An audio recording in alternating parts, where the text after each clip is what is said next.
Coming up on this edition of VCU InSight, political parties around campus gear up for the upcoming presidential election. A new local bike shop offers students bike safety advice with a lounge-type atmosphere. And a local restaurant receives national recognition. All that and more, VCU InSight starts right now.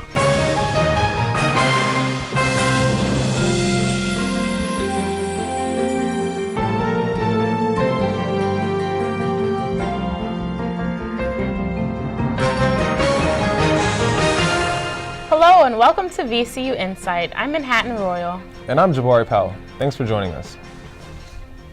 The days leading up to the November election are dwindling down, and VCU students are feeling the anticipation.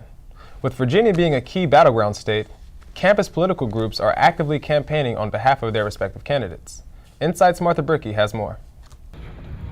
In an election where the college vote really matters, VCU students have become aware of political issues thanks in part to the political groups on campus. The Young Democrats are a familiar face at VCU. Student President Vicki Yeroyan ensures her group is active in the VCU community, whether it's political education or voter registration.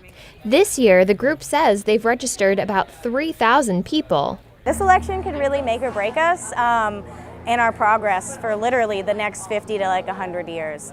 In 2008, a record-setting 51% of college students voted in the presidential election. This year, campus political groups are hoping to improve those numbers. The college Republicans of VCU are no different in their passion for politics. The group has organized events like door-to-door political surveys, phone banks, and even getting well-known politicians to visit campus, like Congressman Arthur Davis and Herman Cain. College Republicans chairwoman Martha Crosby says the organization is trying to make itself heard. My mission is to just make a dent into VCU's college students about the Republican Party. According to Crosby, with a large liberal base on campus, membership to the organization is slowly growing. Regardless of political views, however, Yeroyan insists that college students need to vote. But this election is very crucial. We can either set our nation moving in a certain direction, or we can set our nation moving in another direction. A direction that will be decided by the campus and the nation's vote. For VCU InSight, I'm Martha Brickey. The 2008 presidential election saw 67% of eligible Virginia voters cast a ballot, the highest turnout in recent history. As we count down for the 2012 election, one group in the city is hitting the streets. Their goal, to make sure ex-felons know what they have to do so they can vote. InSight's Gabrielle Jackson takes a look. I was so excited. Irvin Mitchell is an electrician with the city of Richmond. During his time off, he goes to events like the 2nd Street Festival with his family. At this year's festival, there were tables set up for people to register to vote. I was ready to vote, and right now I am nervous. Not only did these tables hold paperwork for voter registration, they also held paperwork for restoration of rights. This will be Mitchell's first election. He was convicted of possession with the intent to distribute cocaine at the age of 20. It was his first offense. I'd never been in any trouble, never even been suspended from school. Just made a wrong decision and basically found myself, facing the law. Now, at 36, Mitchell has been giving his voting rights back through a petition signed by Governor McDonnell. Virginia is one of 4 states that requires ex-offenders to petition to restore their rights. When I got that vanilla envelope and I opened that thing, man, I felt so proud. Mitchell got help to restore his rights with the Rolling for Freedom Project. Co-chairman and co-creator Clovia Lawrence says that the project was created over 10 years ago, and its purpose is voter registration and to empower and restore rights for ex-offenders. When it comes to job creation, when it comes to infrastructure, basically every aspect of your life is affected by the vote. Not only has the Rolling for Freedom Project provided voter information personally, but they've also teamed up with local churches and some familiar faces to spread election knowledge. Rolling for Freedom have been known to link up with Mayor Dwight Jones and more recently with Cedar Street Baptist Church of God with guest speaker Reverend Al Sharpton. It wasn't that easy for us. anytime you have an opportunity to vote on something, it's for a reason. That's why they voting for it. An opportunity that can be taken away with a blink of an eye. For VCU InSight, I'm Gabrielle Jackson. In Virginia, anyone convicted of crimes like violent felonies and drugs has to wait 5 years before asking the governor to restore their right to vote. The American Civil Liberties Union says Virginia is one of 12 states with wait times for ex-felons. Nationwide, almost 6 million ex-cons can't vote in the upcoming election.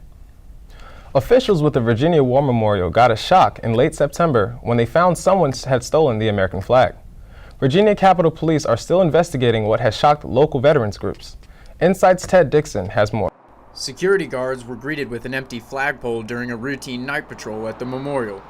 Someone had stolen the American flag, a flag and memorial that is considered sacred to veterans like Allison Foster, who has been deployed to Iraq and Afghanistan.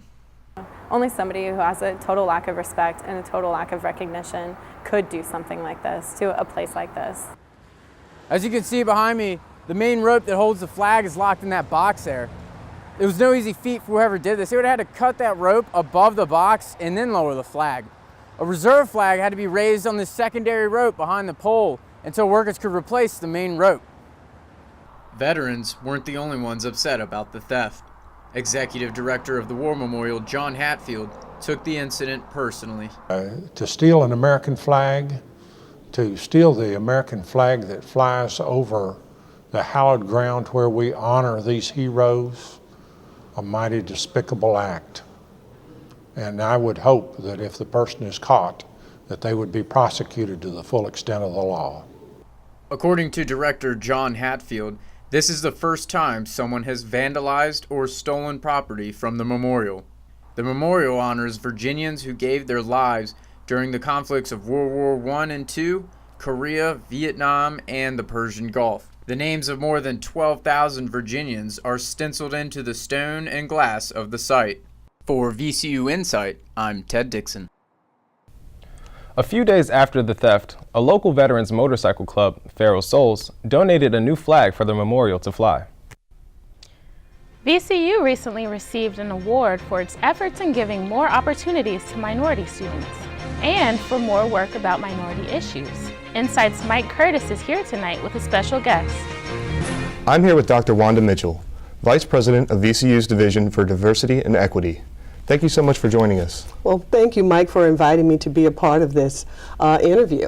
I look forward to talking with you about the work of diversity and equity at VCU. All right, first of all, congratulations to you and the university on receiving the 2012 Minority Access Role Models Award. And I understand that VCU is one of 27 institutions nationally to receive the award. That's correct. We are one of 27. And that award is an award that recognizes VCU for its commitment to diversity and advancing diversity and excellence within the students and faculty and staff. I wish I could get more credit for that award, but that award was given for work that has been accomplished over the many years here at the university. And much of that work that has been done in preparation for the 5-year diversity plan was something that made my office a possibility or a reality. So I'm a beneficiary of much of the work that has been done, the creation of this division of diversity and equity that has primary responsibility and oversight for advancing access, providing support, looking at excellence among faculty, staff, and students. And I really say the work is about inclusive excellence, being intentional and deliberate and advancing and creating a climate where all people can succeed. So what other details can you tell our audience about the award? I understand that there's a concentration in the medical science field. Yes, that's one component of the award, advancing members of underrepresented groups in the STEM discipline, and science, technology, engineering, and mathematics. As we realize that the numbers of underrepresented groups, minorities, and women who who matriculate in institutions of higher education is lower in many cases than majority students. But when you look at the STEM disciplines, we see even lower levels of participation. VCU has been working over the years to increase that number. Even though our undergraduate population is about 40% students of color, minorities, but when we look at the STEM discipline, those numbers are not at that rate. So the Minority Access Program focuses on that, to be intentional through internships, through scholarships, working with the National Science Foundation, National Institute of Health, and other entities to engage students, minority students, at an early point in their career in the STEM disciplines. Can you just tell us briefly about what the award will do for VCU's national recognition? Oh, this brings great recognition to the institution. I think it will motivate people who have been working hard over the years to advance access, diversity, and excellence, and to change the climate here around not just student diversity, but diversity in the classroom, faculty, having more teaching faculty, research faculty, teaching students. I think the diversity of perspective, diversity of culture, diversity of experiences are critical to an institution of higher education. This award will boost those efforts. It also will let students know who may be interested in matriculating here that we won this award, and it says something very special about the university. And they could also click on the division's website, Diversity and Equity, just to get a little sample of the great things that are happening at VCU. Okay, well, I've been speaking with Dr. Wanda Mitchell from the VCU Division for Diversity and Equity. Dr. Mitchell, thank you for joining us. Well, thank you for having me, Michael. It's my pleasure. It's a popular hangout spot for VCU students, Baja Bean Restaurant and Bar. During the school's 2011 NCAA tournament run, it even got press on Comedy Central's The Daily Show. But in the last few weeks, there was talk about it closing. Or is it? InSight's Diva Payne has the answer. The basement of 1520 West Main Street in Richmond's Fan District is known for being a VCU student bar of choice. So when a Facebook page called Save Baja Bean posted about the restaurant closing, managing partner Jeff Alums had to cut his vacation short. And the number of texts, first time my thumbs ever hurt from texting in my life. In late September, RichmondBizSense.com's David Larder wrote the article Been There, Done That sent hundreds of Baja regulars into a social networking protest. The Save Baja Bean Facebook page got over 2,000 likes in the first 36 hours. Regulars posted their favorite memories from Baja, hoping to persuade the restaurant to stay open.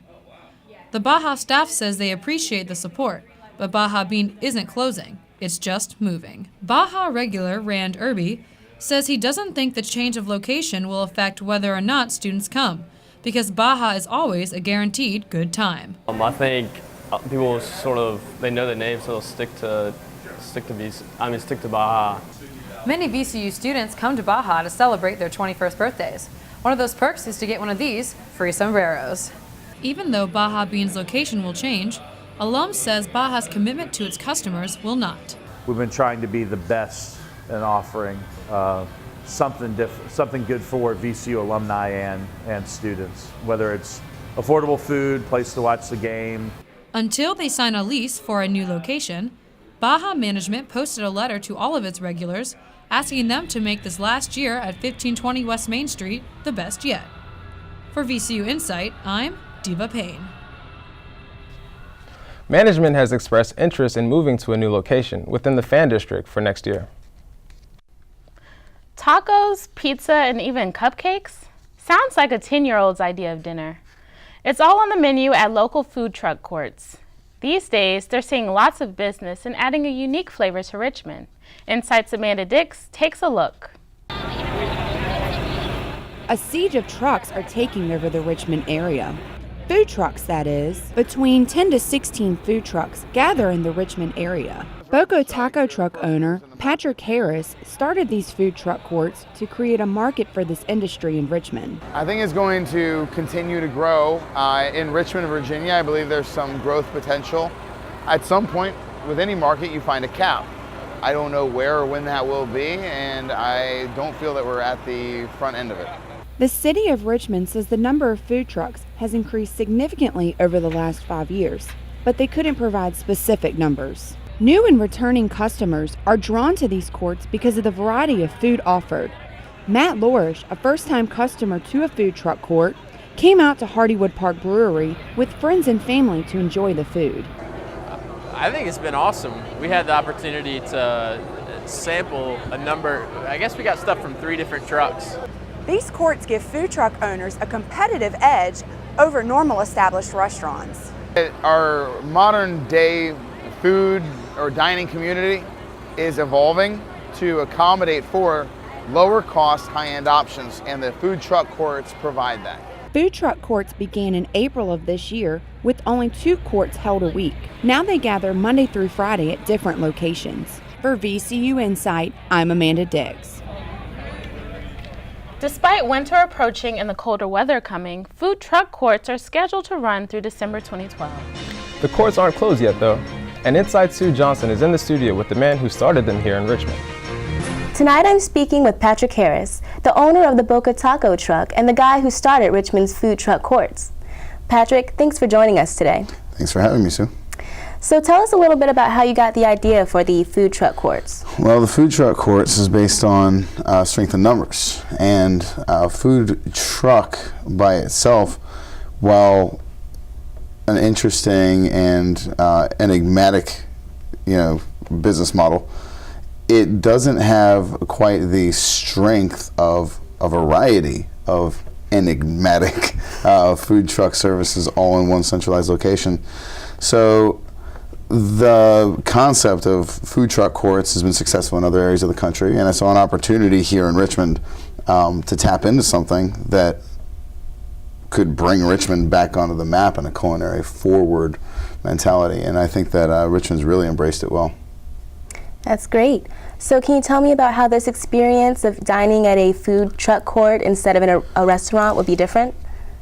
Well, yeah, there's a lot of social aspects to dining at a food truck court versus a restaurant. A restaurant, you're given an isolated area, and you dine with the service of your server or host. In the food truck court, you're outside. It's a interactive environment. You might go one place for a small sampling or first course, and then to another place for your entree, and then to another truck for your dessert. And having that versatility creates a lot more social interaction, not only with the vendor operator or people who are serving you, but also with the people who are in line. People are telling you about the menus, you're interacting, you're talking, you're asking questions. And the best part about the food truck court that I found when we first started, we lined all the tables up side by side. So when people came out and they got food, they all came back into a communal dining setting. And in the communal dining area, everyone would be noshing down on their grub, and then they'd look over and they'd say, well, what do you got there? And someone would be like, oh, you gotta try this braised short rib taco, it is unbelievable. And they're sitting there going, oh, well, I mean, you really gotta try this Thai noodle dish, it's amazing, I got it from over there. And when you have that dynamic, it inspires people to come back and go to the other places and tell a friend and bring them back. And that's how we got such amazing turnout in numbers at the events this year too.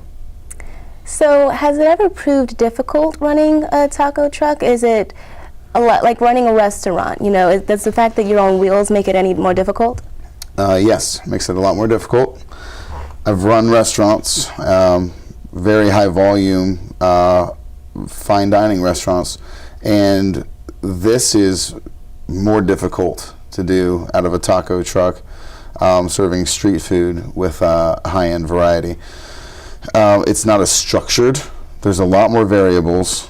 We have breakdowns with the automotive, We have gas problems, plumbing problems, everything that a restaurant would have, but it's mobile, and we have all the additional motor and automotive issues. Rotors, axles, radiators, I mean, everything breaks. We've gone through 3 engines in one truck in 3 years. That's 1 engine per year. 3 transmissions in 1 truck. I need to get a new mechanic. No, but it's definitely a lot more than the responsibilities of a restaurant, and the variables definitely kick you in the side a little harder. So tell me, even though it's kind of difficult running the business, you know, this business on wheels, what is the most rewarding experience? Well, the most rewarding experience is being able to create and put my passion into a format which other people can enjoy. I think any chef's true, derived enjoyment from their job and, passion is through that means. Social media really is highly rewarding to that goal because it gives us an immediate communication with the guest where they can say, oh, that duck confit was baller, or we hear a lot of positive feedback. Those tomatoes were marinated with a zing that made me expletive in my pants or something. It's a lot of really cool, lowbrow, off the cuff responsiveness, and I really enjoy that. Yeah. I've been speaking with Patrick Harris, who started Richmond's food truck courts. Thanks again for stopping by. Thank you for having me. This past March, the university announced a new project that would bring a bike shop to VCU. The shop opened this month and hopes to offer a unique learning environment to students. InSight's Scott Wyant has the story. Exercise science junior Patrick Bogue began cycling when he arrived at VCU his freshman year. What he lacked was the ability to fix his own bike. With the opening of Ram Bikes on the corner of North Belvedere and West Gray Streets, Bogue can learn how to fix his bike. I learned a lot just coming here today, just to put my bike. I mean, we took this thing completely apart, put it back together with new stuff on it, so very helpful place to be. The $100,000 university-funded Ram Bikes project is part of VCU's continued effort to improve sustainability. The project began in March with the goal of having a more lounge-type environment where students will want to come and learn more about bike repair and maintenance. Student workers called bike ambassadors help maintain and help others fix their bikes. Brantley Tyndall, the school's bike expert, believes the use of student workers will make Ram Bikes more effective when reaching out to students. Well, I think that it's a real advantage that their students, bike ambassadors, are because it's a peer-to-peer skill sharing environment as opposed to more formal and more, I guess, it doesn't feel like school. It feels like you're learning from your friends. The lounge will offer classes on bike repair, assistance to individual students, as well as hosting repair demos with their 29 urban bicycles. In its first 10 days, Ram Bikes already helped 50 campus bikers. For VCU InSight, I'm Scott Wyant. The school ranks among the nation's top 20 when it comes to being bike-friendly. Among Virginia schools, VCU is number 1. I've noticed a lot more bikes on campus. Yeah, it's a great, healthy way to get around town. Now, let's look at the events going on in Richmond. The second annual Night of the Dead Festival will be held at the 17th Street Farmers Market on Thursday, November 1st at 6 p.m. There will be all types of Latin food, and the Hispanic Ballet will be performing with Mayan dancers. People are asked to show up in costume. On November 1st and 2nd, it's the 27th Annual Virginia Christmas Show. Both days until 6 p.m. at the Showplace Exhibition Center on Mechanicsville Turnpike. The event has been voted the 4th best traditional show in the nation and will be a great kickoff for the holiday shopping season. The 13th Annual Brunswick Stew Festival takes place Saturday, November 3rd from 11 a.m. to 4 p.m. at the 17th Street Farmers Market. There will be live music and, of course, some amazing Brunswick stew. The Farmers Market will also host the 2nd Annual Autumn Bottom Brews and Art Show between noon and 5 p.m. on Sunday, November 4th. 16 different craft beer vendors will serve 20 types of beers. The Dash for Cash RVA Treasure Hunt is also on the 4th at Richmond Center Stage. Check-in is at 12:30 p.m. and the event starts an hour later. It kicks off the Feed Richmond weekend to support the Feed More organization. And also on the 4th, the Family Arts Day celebration will be at University of Richmond's Maudlin Center for the Arts at 12:30 p.m. Check out art projects for all ages and a special musical performance by 8th Blackbird. The Monument City Music Annual Fall Gala will be on Monday, November 5th at the Richmond Triangle Players Theater. The show starts at 7 p.m. and proceeds will benefit the Richmond Men and Women's Choir. Finally, on November 10th, the 35th annual Anthem Richmond Marathon will start at 7 a.m. at Browns Island. You can register for the race online at richmondmarathon.org. The run has been called America's friendliest marathon as it includes pizza, massages, and parties along the way. And finally tonight, for the past 10 years, a local restaurant has been combining two flavors you don't usually find together, Vietnamese food and craft beers. They've won local beer awards and now they're on the national stage. InSight's Brandon Agee has the story. The website craftbeer.com held a contest in the middle of September to find out just who had the best brews. Turns out the title of the nation's great American beer bar goes to Mekong Restaurant on Broad Street. Restaurant manager Philip Bowie says he never thought a Richmond bar would win. Out of, what was it, like 40,000 votes, we got first place. And pretty crazy for being in Richmond, Virginia, Vietnamese restaurant, best beer bar, shocking. Fans nominated over 3,300 bars in the first round. Then Craft Beer posted the top 10 most nominated bars from all over the country. After almost 40,000 votes cast, Mekong won first place. Mekong's award-winning beer selection list focuses on Belgian beers, while it also offers a selection of craft beers from around the world. Local high school teacher John Tolbert says Mekong is great because they know about their beers. Look at this Mekong, kind of a place to get a beer education. You talk to your bartenders, they'll be able to recommend something that's very nice depending on what kind of you like to go with. Mekong put up flyers around the restaurant and asked their customers to vote. Bowie believes that their customer service, beer selection, and food won them the award. After 10 years of serving beer, Mekong made it to the top as America's great American beer bar. For VCU InSight, I'm Brandon Agee. On that reader survey on craftbeer.com, Richmond's Mekong restaurant won both overall and for the Northeast. The other two overall slots could have won in the category of cool name. Hopcat in Grand Rapids, Michigan, and in Asheville, North Carolina, the Thirsty Monk. And that's going to do it for this edition of VCU InSight. Make sure to check us out online at insight.vcu.edu. Thanks for watching. I'm Jabari Powell. And I'm Manhattan Royal. We'll see you next time.